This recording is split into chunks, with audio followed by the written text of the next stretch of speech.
میں ابھی 16 پیج پڑھنے والا ہوں. چلیے اسٹارٹ کر دیں. جنگ خیبر کا سبب. یہ ہم پہلے لکھ چکے ہیں کہ جنگ خندق میں جن کفار عرب نے مدینے پر حملہ کیا تھا ان میں خیبر کے یہودی بھی تھے، بلکہ در حقیقت وہی اس حملے کے بانی اور سب سے بڑے محرک تھے. چنانچہ بنو نضیر کے یہودی جب مدینہ سے جلا وطن کیے گئے تو یہودیوں نے جورو سا خیبر چلے گئے تھے. ان میں سے حوی بن اخطب اور ابو رافع سلام بن ابی الحقیق نے تو مکہ جا کر کفار قریش کو مدینے پر حملہ کرنے کے لیے ابھارا اور تمام قبائل کا دورہ کر کے کفار عرب کو جوش دلا کر بڑا انگیختہ کیا اور حملہ آوروں کی مالی امداد کے لیے پانی کی طرح روپیہ بہایا اور خیبر کے تمام یہودیوں کو ساتھ لے کر یہودیوں کے یہ دونوں سردار حملہ کرنے والوں میں شامل رہے. حوی بن اخطب تو جنگ قریظہ میں قتل ہو گیا اور ابو رافع سلام بن الحقیق کو 6 ہجری میں حضرت عبداللہ بن عتیق انصاری رضی اللہ عنہ نے اس کے محل میں داخل ہو کر قتل کر دیا. لیکن ان سب واقعات کے بعد بھی خیبر کے یہودی بیٹھ نہیں رہے بلکہ اور زیادہ انتقام کی آگ ان کے سینوں میں بھڑکنے لگی. چنانچہ یہ لوگ مدینے پر پھر ایک دوسرا حملہ کرنے کی تیاریاں کرنے لگے اور اس مقصد کے لیے قبیلہ غطفان کو بھی آمادہ کر لیا. قبیلہ غطفان عرب کا ایک بہت ہی طاقتور اور جنگجو قبیلہ تھا اور اس کی آبادی خیبر سے بالکل ہی متصل تھی اور خیبر کے یہودی خود بھی عرب کے سب سے بڑے سرمایہ دار ہونے کے ساتھ بہت ہی جنگ باز اور تلوار کے دھنی تھے.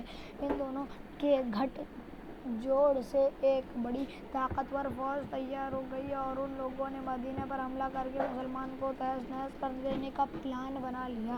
مسلمان خیبر چلے.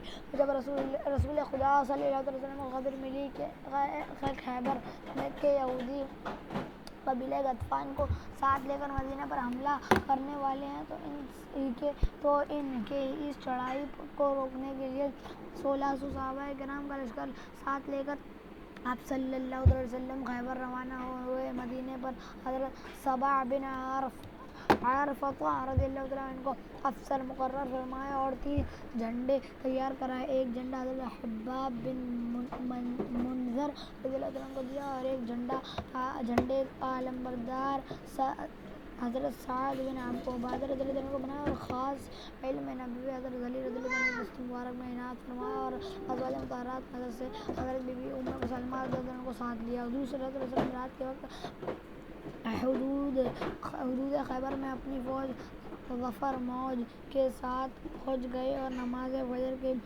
بعد شہر میں داخل ہوئے اور تو خیبر کے یہودی اپنے حاشیہ اور ٹوکری لے کر کھیتوں اور باغوں میں کام کاج کے لیے قلعے سے نکلے. جب انہوں نے حضور صلی اللہ علیہ وسلم کو دیکھا تو شور مچانے لگے اور چلا کہنے لگے خدا کی قسم لشکر کے ساتھ محمد صلی اللہ علیہ وسلم ہے. اس وقت حضور صلی اللہ علیہ وسلم نے فرمایا کہ خیبر برباد ہو گیا.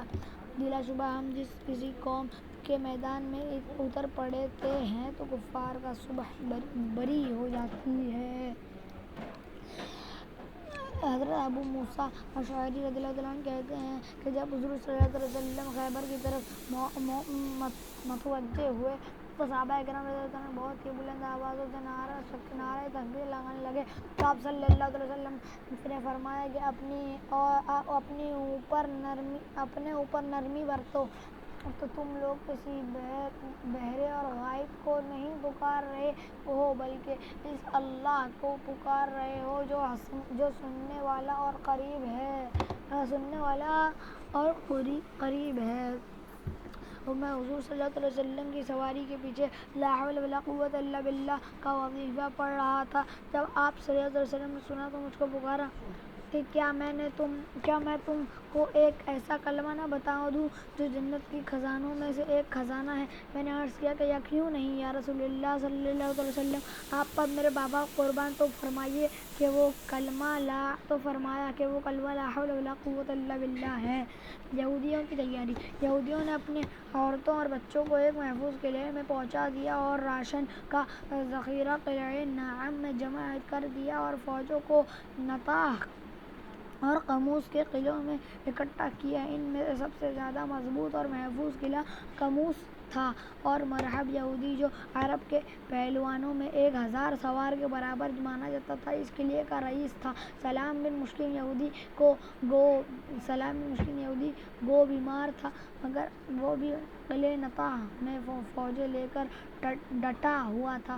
یہودیوں کے پاس تقریباً 20,000 فوج بھی مختلف قلعوں کی حفاظت کے لیے مورچہ بندی کی ہوئی تھی۔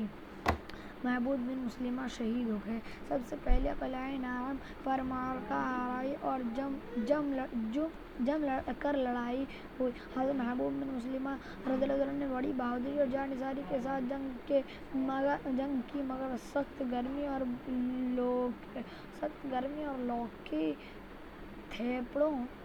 تھیپڑوں کی وجہ سے ان پر پیاس کا غلبہ ہو گیا۔ وہ قلعہ نعام کی دیوار کے نیچے سو گئے۔ کنانہ بن الحقیق یہودی نے ان کو دیکھ لیا اور چھت سے ایک بہت بڑا پتھر ان کے اوپر گرا دیا، جس سے ان کا سر کچل گیا اور یہ شہید ہو گئے۔ اس قلعے کو فتح کرنے میں 50 مسلمان زخمی ہو گئے، لیکن قلعہ فتح ہو گیا۔ اسود راعی کی شہادت۔ حضرت اسود راعی رضی اللہ عنہ اس قلعے کے جنگ میں شہادت سے سرفراز ہوئے۔ ان کا واقعہ یہ ہے کہ یہ ایک حبشی تھے جو خیبر کے کسی یہودی کی بکریاں چرایا کرتے تھے۔ جب یہودی جنگ کی تیاریاں کرنے لگے تو انہوں نے پوچھا کہ آخر تم لوگ کس سے جنگ کے لیے تیاریاں کر رہے ہو؟ یہودیوں نے کہا کہ آج ہم اس شخص سے جنگ کریں گے جو نبوت کا دعویٰ کرتا ہے۔ یہ سن کر ان کے دل میں حضور صلی اللہ علیہ وسلم کی ملاقات کا جذبہ پیدا ہوا، چنانچہ بکریاں لیے ہوئے بارگاہ رسالت میں حاضر ہوئے اور حضور صلی اللہ علیہ وسلم سے دریافت فرمایا کہ آپ کسی چیز کی دعوت دیتے ہیں؟ آپ صلی اللہ علیہ وسلم نے ان کے سامنے اسلام پیش فرمایا۔ انہوں نے عرض کیا کہ کیا اگر میں مسلمان ہو جاؤں تو مجھے خداوند تعالیٰ کی طرف سے کیا اجر و ثواب ملے گا؟ آپ صلی اللہ علیہ وسلم نے ارشاد فرمایا کہ تم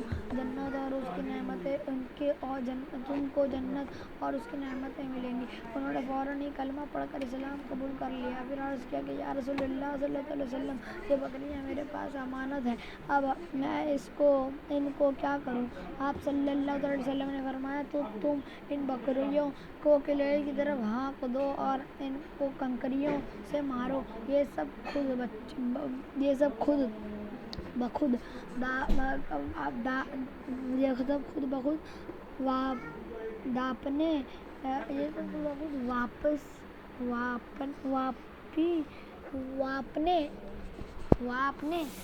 واپس مالک کے گھر پہنچ جائیں گی۔ چنانچہ یہ حضور صلی اللہ علیہ وسلم معجزہ تھا کہ انہوں نے بکریوں کو کنکریاں مار کر ہانک دیا اور وہ سب اپنے مالک کے گھر پہنچ گئی۔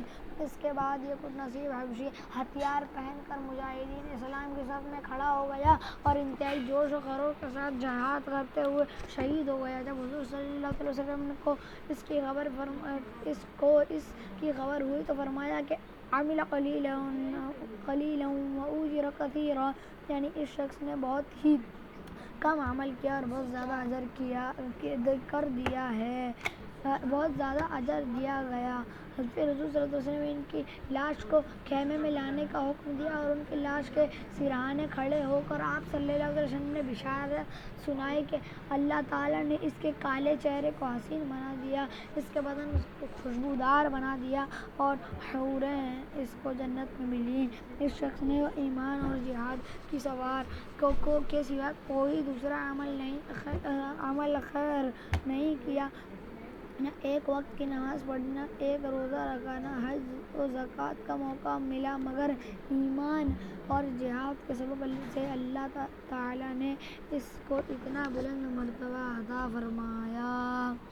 اسلامی لشکر کا ہیڈ کوارٹر حضور صلی اللہ علیہ وسلم کو پہلے ہی یہ علم تھا کہ قبیلہ غطفان والے ضرور ہی خیبر والوں کے مدد کو آئیں گے، اس لیے آپ صلی اللہ علیہ وسلم نے خیبر اور غطفان کے درمیان مقام رجوع میں اپنی فوجوں کا ہیڈ کوارٹر بنایا اور خیموں کے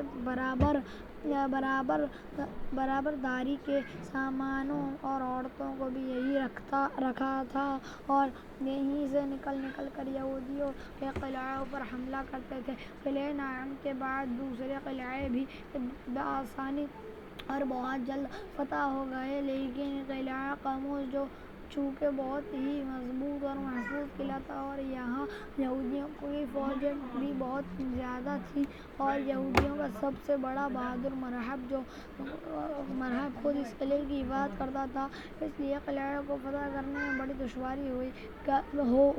کئی روز تک یہ مہم سر نہ ہو سکی۔